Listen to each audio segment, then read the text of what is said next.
सिद्धि मैं स्टार्ट करती हूँ अब। ठीक है। ठीक है। आज मैं एड अंकल से बात कर रही हूँ। मेरा नाम शुभी है। सो नॉर्मली जो हमारा एग्ज़ाम था आज एचआरएम का, यूजीसी नेट का, मैं आपसे पेपर रिव्यू जानना चाहती हूँ। ठीक है। तो आज हम पेपर रिव्यू के बारे में बात करेंगे। नॉर्मली जो हमारा एग्ज़ाम होता है वो मास्टर्स और जो अपने अपने बैचलर्स में पढ़ा होता है एंड ऑल ऑफ दिस का मिक्सअप होता है एक। ठीक है। आप क्या कहना चाहती हैं एग्ज़ाम के बारे में? ओवरऑल कैसा था? पहले हम बहुत बेसिक से बात करते हैं। या ओवरऑल अगर हम देखना चाहे तो जैसे हर साल का पेपर जैसे निकला, हमने प्रीवियस ईयर क्वेश्चन पेपर्स भी देखे, तो उस तरह का इस टाइम पे पेपर नहीं था।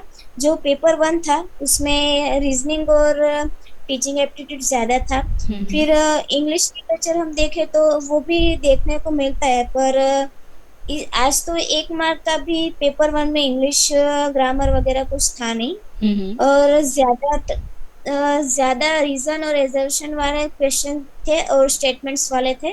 और पैराग्राफ में से देखना जाए तो वो पैराग्राफ वाइज भी ज्यादा थे, मतलब 5 पैराग्राफ दोनों पेपर के होके हुए थे। 5 पैराग्राफ मतलब 30 क्वेश्चन हो गए पैराग्राफ वाले ही। तो हमने इतना एक्सपेक्ट नहीं किया था कि पैराग्राफ वाले भी 30 क्वेश्चंस हो सकते हैं। और पेपर टू की बात करें तो उसमें IR, labour law, factory law and child labour law का ज्यादा पूछा गया था। और कंप्लायंस पार्ट का था, बट कंप्लायंस पार्ट के भी 2 ही क्वेश्चन थे। एक ग्रेचुटी रिलेटेड था और एक पीएफ रिलेटेड था। ओके और ओके ओके। ओवर हाँ, so overall paper was moderate, not neither easy nor hard. Okay So okay. it was, so we prepare that, then we can crack. Okay. Like normally जैसे होता था पिछले sessions में कि organisational behaviour से ज़्यादा number of questions पूछे जाते थे, या बाकी के जैसे आईआर है, आईआर से ज़्यादा नंबर ऑफ क्वेश्चंस पूछे जाते हो, थोड़े से bit hard questions are there from these units. इस बार क्या हुआ है, मतलब इन टॉपिक से, इन यूनिट से आपके क्वेश्चंस पूछे गए हैं या किस टाइप के क्वेश्चन पूछे गए हैं?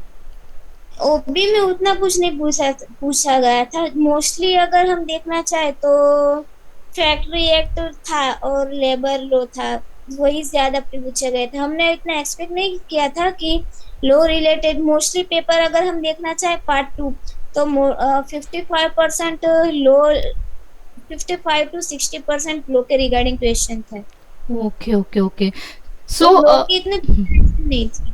Okay okay okay. Normally like जो आपका पेपर वन था, पेपर वन में जो आपके क्वेश्चंस होते थे वो नॉर्मली या तो टीचिंग एप्टीट्यूड से रिलेटेड आते थे, या जो आपका मैथमेटिकल रीजनिंग है उससे रिलेटेड आते थे ज़्यादा नंबर ऑफ क्वेश्चंस, या रिसर्च एप्टीट्यूड से आते थे। तो इस बार लाइक किस तरीके का था? हाँ, आज भी वैसा था कि रिसर्च वाला था, मैथमेटिकल वाला था, टीचिंग एप्टीट्यूड वाला था। पर थोड़ा डिफरेंट स्टाइल में था, जैसे पुराने पेपर्स में रहता है उस तरह का नहीं था। लाइक क्या डिफरेंस था? क्वेश्चंस में पैटर्न में चेंज था या किस तरीके का चेंज आपको लगा? यस, क्वेश्चन पेपर्स, क्वेश्चन में चेंज था। लाइक एक क्वेश्चन था जिसमें रोज दी गई थी, उसमें एक सम की फॉर्मूला थी कि एक्सेल में हम जो फॉर्मूलाज लगाते हैं जनरली सम के लिए, तो फॉर्मूला आई गई थी कि row number A1 to row column number, मतलब पूरा टेबल हम सिलेक्ट करते हैं। फिर ए को टारगेट करके बी कॉलम में वैल्यूज थी और सी कॉलम खाली था। तो ऐसा पूछा गया था कि इसमें से कौन सा आंसर में सी कॉलम में क्या है। तो सम वाली फॉर्मूला ऑलरेडी दी गई थी, तो हम जनरली कर सकते हैं कहीं कि इसका सम है तो टोटल इतना 90 होता है, तो वो 90 आएगा।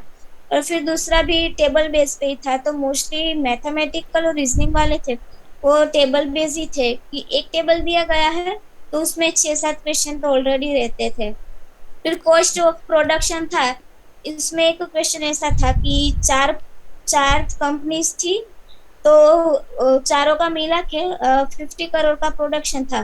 तो कॉस्ट हम्म। कितना रहेगा, प्रोडक्शन कितना रहेगा, तो वो सब रिलेटेड ऐसे क्वेश्चंस थे। Okay okay okay. So like आपका जो पेपर गया है वो कैसा गया है, लाइक आप मॉडरेट काइंड ऑफ, क्योंकि एज आपने बताया कि आप इतना ज़्यादा नहीं पढ़ पाए थे, आपका जो प्रिपरेशन था वो एडंकल स्टडी मटेरियल से आई थिंक आपने 15 to 20 days ही पढ़ा था।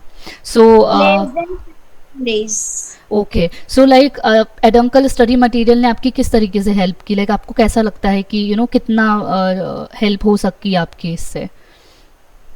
एक्चुअली अगर मैं पूरा जो कोर्स है एडंकल का, वो पूरा कोर्स मैं अगर कंप्लीट कर पाऊँ तो मैं फर्स्ट अटेम्प्ट में ही क्रैक कर सकती हूँ। इस टाइम पे मेरा हो नहीं पाया उतना प्रिपरेशन, पर नेक्स्ट टारगेट मेरा दिसंबर है।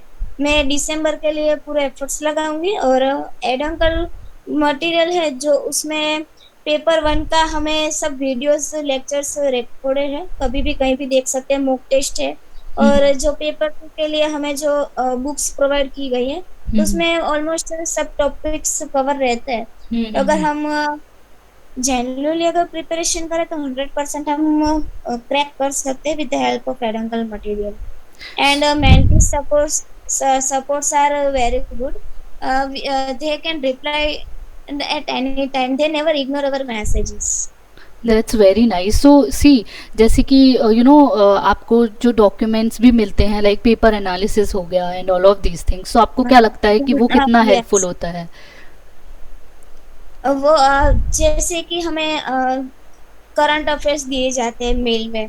हम्म। तो लाइक कोविड की सिचुएशन थी, तो उसमें भी करंट अफेयर्स देते हैं, तो आज वो भी काम आया था। कोविड रिलेटेड भी एक पैराग्राफ था, तो वो जो मटेरियल्स एक्स्ट्रा भी देते हैं, तो it was very good.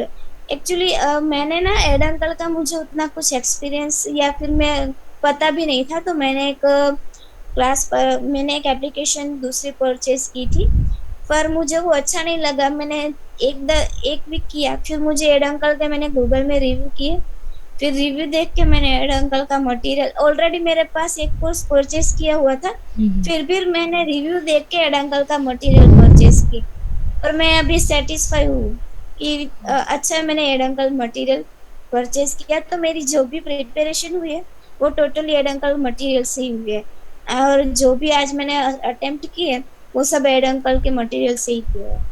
Thank you Siddhi for these honoured words, like बहुत मायने रखता है जब हम किसी को गाइड करते हैं, उसकी हेल्प करते हैं स्टडीज़ से रिलेटेड और कोई पॉजिटिव रेस्पॉन्स आता है। सो काफ़ी अच्छा लगा मुझे ये सुन के, ऐसा लगता है कि हम किसी की हेल्प कर रहे हैं तो एटलीस्ट मुझे कुछ अच्छा सुनने को मिल रहा है। So thank you so much for this. बाकी आई रियली विश कि आपने इतनी मेहनत की है, और आई थिंक अप्रॉक्सीमेटली आपका 60 to 70% जो पॉजिटिव रेस्पॉन्स है आज के एग्ज़ाम को लेके, तो मैं बिल्कुल प्रे करूँगी कि आपका इसी अटेम्प्ट में क्लियर हो जाए। नॉर्मली आज का जो पेपर था वो थोड़ा सा, जो मैंने नोटिस किया है, पेपर जो सेकंड था वो थोड़ा सा डायरेक्ट लॉज पे बेस्ड क्वेश्चंस थे, और बहुत डायरेक्ट क्वेश्चंस थे बट रोटेटिंग वे में थे, है ना? सो बाकी पेपर 1 जो था वो आई थिंक थोड़ा सा इजी था as comparison to paper 2, right? So like what do you think कि अप्रॉक्स अगर कोई स्टूडेंट प्रॉपर पढ़ के जाता है और नॉर्मल जैसे आपने 15 दिन स्टडी किया, अगर आप 2 या 2.5 महीने अच्छे से स्टडी करके जाते तो आप कितना ला सकते थे नॉर्मली? आउट ऑफ 30 एटलीस्ट मैं 200 अप ला सकती थी, अगर मैं पेपर और मैं पूरा मैं अगर पढ़ के जाती तो आराम से 200 प्लस तो आ ही जाते। Okay, okay, okay. So it was a very nice conversation with you, Siddhi, and I really wish कि आपका इस बार ही clear हो जाए. And next भी if you need any help from our side, you can connect with me or your mentors and all of the team members. We will surely help you कि आपका जो attempt है वो surely आप clear करो, and आप आगे बढ़ो अपनी studies में और preparations में, and अच्छा कुछ हासिल करो. So thank you so much, dear, for this beautiful conversation and this proper exam analysis. So thank you. We will end this here. Thank you so much.